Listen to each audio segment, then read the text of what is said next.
In this video, I'm going to show you how to add text to video. There are plenty of video softwares that can do the job. But if you are wondering how to do that in Blender, stay put and continue watching. Let me show you an example. The text over here at the right bottom of the video. Okay, let me pause the video so that you can see clearly. Over here, I put welcome to Over the Hill channel and also the title of the video. And towards the end of the video, the text over here on the left where I explicitly ask for a like and subscription to my channel. This text can be added easily to the video using Blender software. Welcome to Over the Hill. Thank you for dropping by. Let's dive straight in. First, launch the Blender software.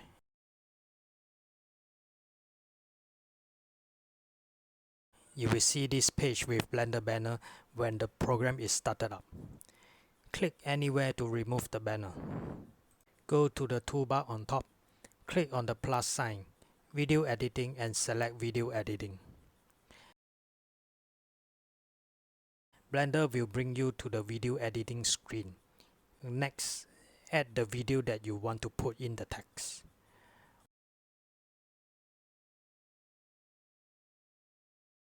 Once the video is added, you can see the preview right on top here. You can click here or drag the line here to any frame. This number over here shows the frame you are currently at.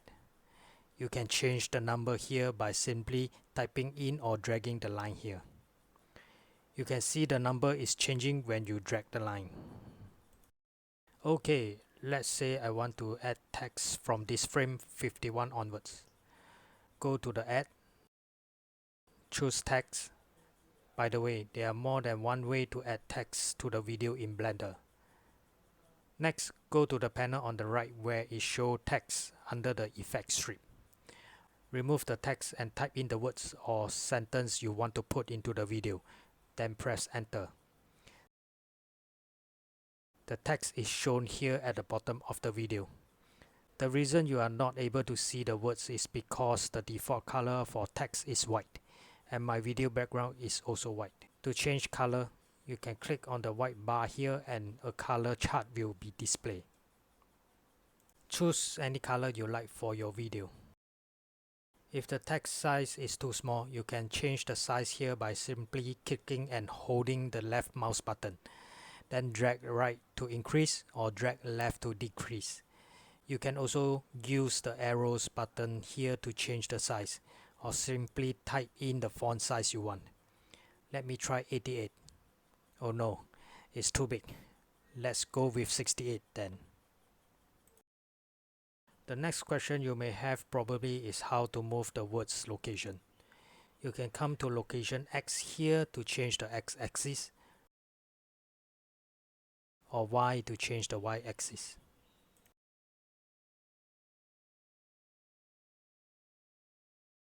You can also change the font design too by clicking the open button here. There are a list of font design available in Blender. Just pick the one you like for your video. Let me choose mine and make size adjustment.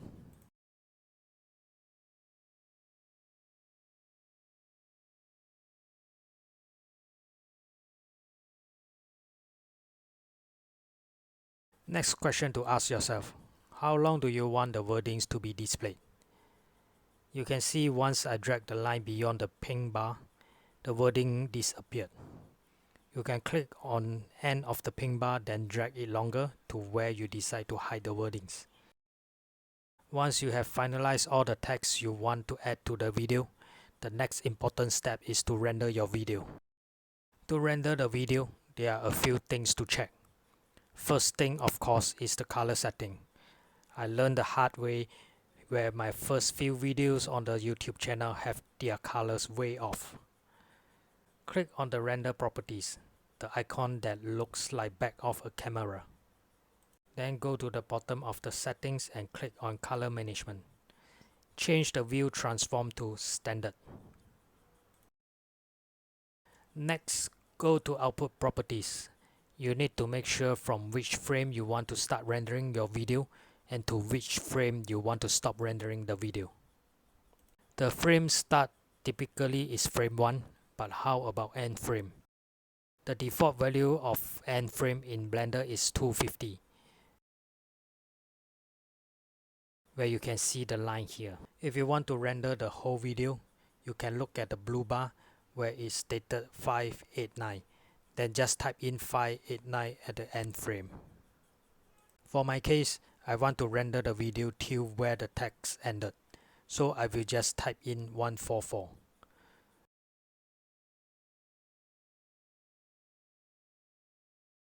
Notice if I change the end frame to 250, the dark line will move to frame 250. I will change back to 143 and you see the dark line stops at frame 143. Okay, the frame is settled. Next will be the video output format. Choose FFmpeg video. You are also able to change the frame speed per second here, meaning how many frames to play in 1 second. Next, expand the encoding and choose MPEG-4 container. Video codec, I will leave it as H.264. For output quality, it depends on how good you want your video resolution to be. Normally, I will go with lossless. And the most important one, audio.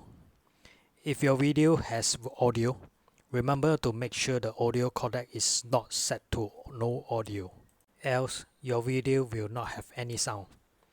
I normally go with AAC. Alright, settings are done. Next is to proceed with video rendering.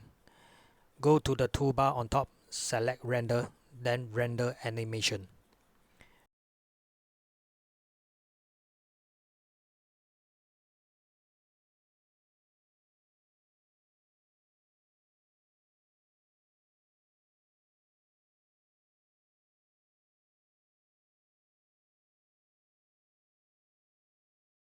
Wait till the rendering is completed. The default rendered file saving location is at CTMP folder. I didn't change the location, so my video can be found here. The default name for the file is start frame and end frame. Click on the file and see if you are happy with the result.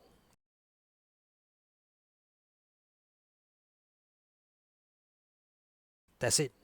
Not too difficult, right? Remember to like and share the video if you find it useful, and do subscribe to my channel for more videos. Thank you for watching.